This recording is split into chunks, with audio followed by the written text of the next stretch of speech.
हमें हमेशा अपने मुख से निकाले हुए शब्द को पहले सोचना चाहिए, समझना चाहिए, इसके बाद निकालना चाहिए। क्योंकि मुख से निकला हुआ शब्द कभी वापस नहीं आता है। आइए इस बात को हम एक कहानी के माध्यम से समझते हैं। एक बार एक किसान अपने पड़ोसी के साथ लड़ाई झगड़ा कर रहा था। लड़ाई झगड़ा करते टाइम उसके मुख से ऐसे शब्द का यूज हो गया जिससे वह बाद में बहुत पछताने लगा। वह अपने आप को इतना ग्लानि महसूस करने लगा कि वह दुखी रहने लगा। इसके बाद वह एक जंगल में गया जहां पर एक संत रहते थे और उस संत से वह कहने लगा, गुरुजी, मैं बहुत दुखी हूँ। मैं अपने पड़ोसी के साथ लड़ाई कर रहा था। लड़ाई करते टाइम ऐसे शब्द का यूज कर दिया जिससे मुझे पछतावा हो रहा है और मैं अपने आप को ग्लानि महसूस कर रहा हूँ। मेरे इस शब्द को वापस लाने के लिए कोई उपाय बताइए। तब संत ने पूछा और उसने कहा कि जाओ, तुम ढेर सारे पंख को इकट्ठा कर लो और उसे बीच चौराहे पर रख दो। तो किसान ने संत जी जो कहे हैं उस बात को सुनने के बाद वैसा ही किया जैसा वो कहे थे। उसे बीचों बीच पंख को रखकर वापस आया। तब फिर गुरुजी से वह कहने लगा, गुरुजी, आप मुझे उपाय बताइए।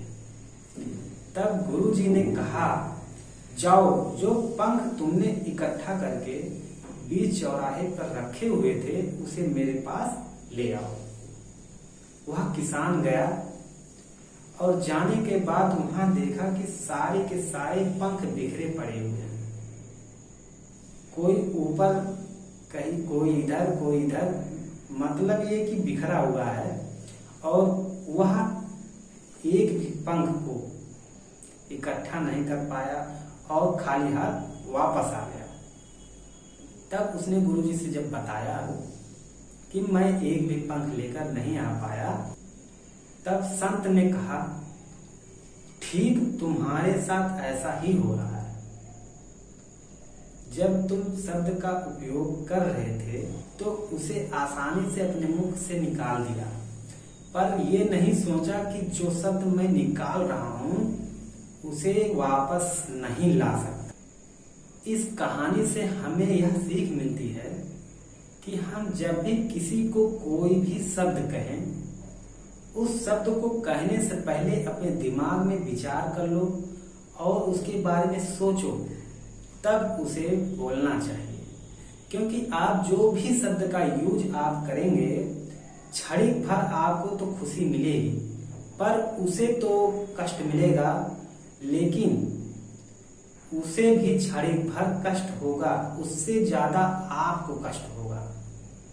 इससे अच्छा होगा कि आप किसी को कुछ भी कहने से पहले अपने दिमाग में सोचें, समझें और फिर उस शब्द का उपयोग करें जिससे वह ग्लानि महसूस ना करे और आप ग्लानि ना महसूस करें, क्योंकि आप परेशान रहेंगे। इसलिए किसी को कुछ ना कहने से अच्छा है आप चुप रहें।